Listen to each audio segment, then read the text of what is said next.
Imagine a man of immense physical presence, a towering figure who once roamed freely yet harbored unspeakable darkness within. Today, you are about to hear the voice of that man, Edmund Kemper III. This interview, recorded in 1984, offers a chillingly direct portal into the mind of the co-ed killer, a man who, at the time of this recording, was and remains an inmate at the California Medical Facility in Vacaville, serving 8 concurrent life sentences for crimes that still haunt the public consciousness. Born in Burbank, California in 1948, Kemper's life was marked by a chilling progression of violence. Standing an imposing 6 feet 9 inches tall, he would become known to the world as the co-ed killer. His criminal history began tragically early. In 1964, at the age of 15, Kemper murdered his paternal grandparents, shooting both of them in their sleep. He was subsequently diagnosed with paranoid schizophrenia and committed to the Atascadero State Hospital for the criminally insane, where he spent 5 years. Despite his history and considerable physical presence, he was released in 1969, deemed no longer a threat. What followed his release was a horrific spree of murders that terrorized the Santa Cruz area in the early 1970s. From 1972 to 1973, Kemper abducted, murdered, and dismembered 6 female college students. His victims were often hitchhikers he picked up. The escalating brutality of his crimes culminated in the murders of his own mother and her best friend in April of 1973. Following these final, deeply disturbing acts, Kemper turned himself in.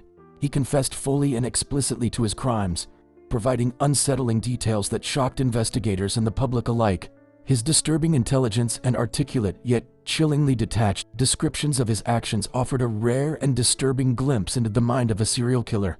This interview will delve into Kemper's own account of his life, his motivations, and the events that led him to commit these unspeakable acts. It is a stark and unsettling journey into the psyche of one of America's most infamous murderers.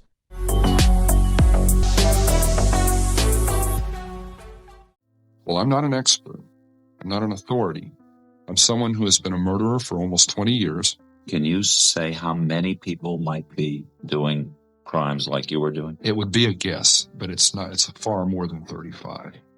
It isn't that impossible in this society. It happens. Are there more people? They didn't give up. How many? She didn't give up. I did. Came in out of the cold. And what I'm saying is there are some people who prefer it in the cold. Good people see. Nice guy.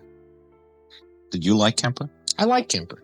You were able to appear like an ordinary person, non-threatening to... I lived as an ordinary person most of my life, even though I was living a parallel and increasingly sick life, other life. One victim let me back in the car. I locked myself out. She opened the door for me. My gun was under the seat. What in the hell am I doing telling you that? Am I a masochist? Am I looking to be tormented further? I'm trying to show you just how awful this got, how commanding these rages got. I was raging inside. There was just incredible energies, positive and negative, depending on a mood. That would trigger one or the other. And outside, I looked troubled at times. Other times I looked moody. Other times perfectly serene. Not very sane. But again, people weren't even aware of what was happening. In 1972 and 1973, a series of murders shocked Northern California. College girls began to disappear while hitchhiking. 2 of the victims were picked up from the campus of the University of California at Santa Cruz. That's where Ed Kemper's mother was working as an administrative assistant. You were involved in the campus because your mother worked there. Yes. I was also involved in killing co-eds because my mother was associated with college work, college co-eds, women, and had a very strong and violently outspoken position on men for much of my upbringing. My mother was a sick, angry, hungry, and very sad woman. I hated her, but I wanted to love my mother. I watched the alcohol increase. I watched her social life drop off. I watched her get bizarre. She had terrible pain from her life, earlier life, her upbringing, failed marriage with my father. I'm a constant reminder of that failure. I hate to distill it down into such, into one-word realities like that. There's a lot that leads into that happening, but that is what happened. They represented not what my mother was, but what she liked, what she coveted, what was important to her, and I was destroying it. Why did you actually kill the girls? My frustration, my inability to communicate socially, sexually. I wasn't impotent, but emotionally I was impotent. I was scared to death of failing in male-female relationships. I knew absolutely nothing about that whole area, even if just sitting down and talking with a young lady. I need to be able to really communicate, and ironically enough, that's why I began picking people up. And I'm picking up young women, and I'm going a little bit farther each time. It's a daring kind of a thing. At first, there wasn't a gun. I'm driving along. We go to a vulnerable place where there aren't people watching, where I could act out, and I say, no, I can't. And then a gun is in the car, hidden. And this craving, this awful, raging, eating feeling inside. I could feel it consuming my insides, this fantastic passion. It was overwhelming me. It was like drugs. It was like alcohol. A little isn't enough. At first it is. And as you adjust to that psychologically and physically, you take more and more and more. It's the same process. So it finally came down to the thing of, do I dare bring this gun out? Already realizing if that gun comes out, something has to happen. It was going to happen. I didn't see it then, but it was going to happen. I was playing a dangerous game with a loaded gun. It got us all. On one occasion, Kemper picked up 2 roommates in Berkeley.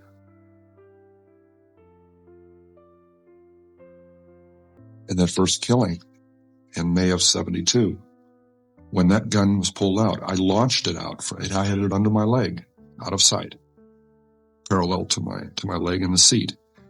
It was something that had been thought out in fantasy, acted out, felt out hundreds of times before it ever happened.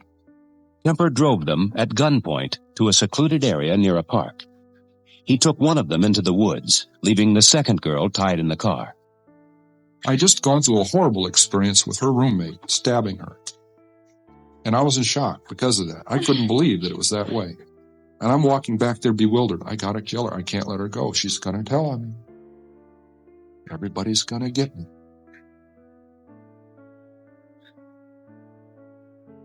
She sees the blood on my hands. What are you doing? She pulled back and she gasped. And I think, whoa, I don't want her to know what happened. I said, your friend got smart with me. She'd been getting really smart with me a lot, but I never hit her. I killed her, but I didn't hit her.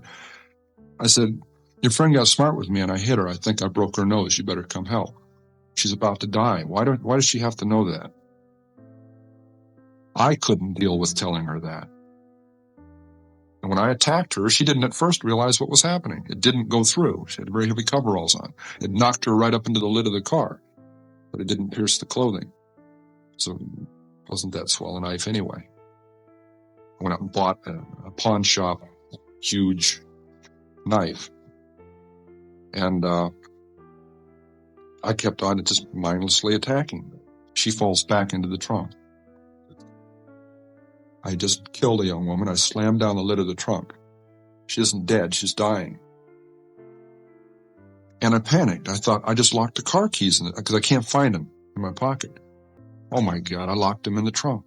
I'm kicking on the trunk lid and yanking on it. Oh no, I don't believe this. I started to run and I tripped over the gun that I'd had in my pants that I had totally forgotten was there. I stopped. I said, stop and think. I collected my wits. Check all your pockets. I picked the gun up. I stuck it back in my pants, now remembering I had one. I checked all my pockets, and there's the keys in the back pocket. I never put them in my back pocket. Everyone makes mistakes, and that's what we have to hope for. The more mistakes they make, the better their chances. I thought I was pretty slick, and went and tripped all over myself that first 2 murders. The first 24 hours, there were 3 clear times I should have been busted, and I wasn't. Because 3 different individuals or 3 different groups of people got scared and minded their own business and looked the other way. Some of the people who are committing murders, even as we speak, if they're doing it by themselves and they tell no one about it, they could go on undetected until they decided to stop. Police wouldn't catch them unless we just happened to roll up on them while they were doing it. Even after police warnings against hitchhiking and an increased bus schedule on the campus, Kemper had no trouble picking up hitchhikers. Ironically, one warning advised riding only in cars with university stickers. Kemper's car had such a sticker. My mother worked at the campus, and I had an A sticker on my car and obvious access day or night to the campus. I was picking up some very lovely young women. You know what we were talking about as we're driving around? Almost as often as not, this guy that's going around doing this stuff. And the second they started talking that, they didn't realize it, but they were getting a free ride. I couldn't touch that with a 10-foot pole, I swear. But they'd be telling me all about this guy, and they're comparing notes and speculating on what he looks like, how he carries himself, why he's doing this stuff, telling me about it. So how come they get in a car with somebody at that time? She judged me not to be that guy. I didn't look like him. It was getting easier to do. I was getting better at it. I was getting less detectable. I started flaunting that invisibility, severing a human head, 2 of them, at night in front of my mother's residence, with her at home, my neighbors at home upstairs, their picture window open, the curtains open, 11 o'clock at night, the lights are on. All they have to do is walk by, look out, and I've had it. Why did you keep the heads? Or did you cut them off? And why did you keep them? Something out of my childhood. I could put it on an incident. I mean, my father chopping the heads off of our 2 pet chickens and my mother insisting that I eat them for dinner. We could say it was something that simple. I don't think it was. Now, my dad heads out back with a hatchet. I got on my bike and I tried to stop it. I remember that. I got on the bike, rode around the block. I was crying. I haven't talked about that for a lot of years. I'm sure that may have implemented something, that may have gotten something rolling, but along fantasy lines. But it took a lot of years of development along those lines to really get off.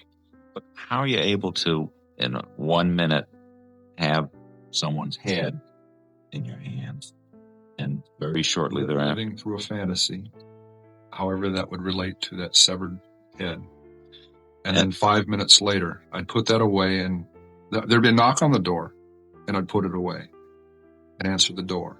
And the landlady would be there, and we'd discuss it. Discuss what? Reality. Her reality, not mine. Some people go crazy at that point. I felt it. It was one hell of a tweak. I mean, to just flip out and not know where I was. To be walking up the stairs with a camera bag that belonged to a young woman that had her severed head in it. Walking up to my apartment, past a happy young couple coming down the stairs who nodded and smiled at me as they went by. Good evening. And they're going out on a date where I'd love to be going. And I'm aware of both of these realities, and the distance between those two is so dramatic, so amazing, so violent, that really, I could feel the wheels squeaking inside. That was really pulling on it. And I imagine at that point some people break. But I didn't literally go insane. I didn't get lost. And all this time, Kemper was able to seem normal. He even hung out at a bar across the street from the courthouse, making friends with policemen, trying to pick up information. They'd buy me a beer, I'd buy them a beer. Casual relationships, but I was poking around a little bit trying to find some things out. I knew they wouldn't be privy to hot information, but there were some things that were bothering me, like were there any speculations on how they were dying? Did the cops like you? Like I said, a friendly nuisance. I got in the way, and it was deliberate. Again, friendly nuisances are dismissed. How did you get the knowledge to outsmart the police? Watching television. Believe it or not. Joseph Wambaugh, police story. Got some tremendous insights into not just the gimmicks, the actual things, the tidbits that he would pick up from their procedures, But the mechanics behind that, the logic behind it, was I would not allow myself to walk into even a potential trap of behavior. And one of those was talking about those crimes too much to people, initiating conversations about that. There was a memorial service for 2 of the victims. Yes. Were you tempted to go? Yes. I'd seen one too many episodes of one too many crime shows where that is one of the available resources for clues. Tracking down the attenders, one man taking pictures of the people there to eliminate as potential suspects. Some police department. Now, they actually came to your house to pick up a handgun. Sheriff's representatives. One of the detectives was upset because he heard I had a .44 Magnum pistol. He came to take the gun away, and it was on he and his sergeant detective. They were staking out the wrong house. It was across the street, and I'm playing around with the car, standing next to the gun in the trunk. They come over and ask me about, excuse me, sir, do you know who lives in this house across the street here? Well, that house was 609 Harriet. You crossed back over to this side in 609 Ord, and they were looking for me and didn't even know that. See what I mean? Bad news. Well, at any rate, we walk into the house to have them ask my mother about this other house, and I'm saying, hey, which 609 are you looking for? And they said, are you Ed Kemper? Yes. And it goes on. And I needed to find out what they were looking for, the murder weapon, the .22 automatic, or the .44 Magnum. And I don't want to advertise that I've got a whole bunch of guns. So I made a comment to divine between the two. And I said, yes, quite a little gun, isn't it? And he retorted, a .44 Magnum, I hope so. And I was, okay, because that loaded .22 was under the front seat and guaranteed me an arrest right on the spot. And .44 was in the trunk. I forgot that. I took him in the house. We went into my bedroom, and the closet doors open, and I have a high-powered rifle with a scope on it. You had some other stuff in the house, too, yes? Yeah. I had the personal effects and identification of the last 2 co-eds who had been murdered about 2 months before, right next to the guns in the closet, in a box. Could he have seen it? No, but when he arrested me for having all those guns and went through the rest of the closet looking to see if there were any pistols or anything else, he couldn't have helped notice a purse, a book bag, and co-ed ID inside of those belonging to their 2 latest murder victims. I'd back up and said, oh, excuse me. I just remembered so. And instantly he responds to what I'm saying. My hand moves. Back we go outside, and he's still thinking, boy, this is a really nice and helpful guy here. Some of these people do what you and I do to become better killers. They practice their trade. Didn't Kemper stop himself toward the end of his career? Kemper says he did. He says he could have gone on. He said he had fantasies of killing dozens more people, of leaving a trail of bodies across the country. And at one point, he just got on the telephone and turned himself in. He said it was time for the killing to stop. In his case, he said publicly that it was his mother that he was killing all along. And when he killed his mother, that was the end. It's a very deep psychological observation from himself. It may be very accurate. It was springtime. It was April. For 2 months, I hadn't killed. I said, it's not going to happen to any more girls. It's got to stay between me and my mother. And I can't get away from her. We're still fighting. She's still belittling me. I'm like a puppet on a string, and I entertain her. She knows all my buttons, and I dance like a puppet with that pain. And it had even gotten physical, where I had physically grabbed her and thrown her onto her bed, trying to emphasize a point that I was threatening to kill her. So here I pick up these 2 young ladies in Berkeley on Ashby Avenue. One has flowers in her hand, petite little dolls. They're in granny dresses, and they're hitchhiking, a couple of real experts. I want to see how together I am, if I can resist this temptation. You going to Walnut Creek? Right.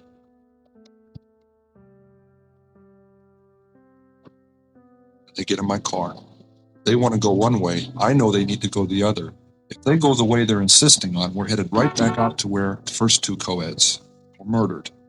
And I'm saying to myself, oh my God, all I got to do is relax, and they'll take me to their death. I've got the gun in the car, the same one I've been doing it with. I insisted. As gently as I could, I took them where they needed to go, to their college.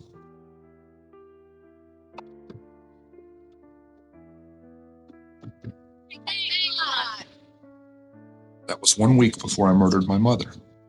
I said, she's got to die, and I've got to die, or girls like that are going to die. And that's when I decided I'm going to murder my mother. I knew a week before she died, I was going to kill her. And she went out to a party, she got soused, she came home, went to sleep. I was woken up by that. Came out. I walked up to her bed. She's laying there reading a paperback. As many thousands of nights before. And she said, "Oh, I suppose you're going to want to sit up all night and talk now." Shit. I looked at her. I said, "No." I said, "Good night."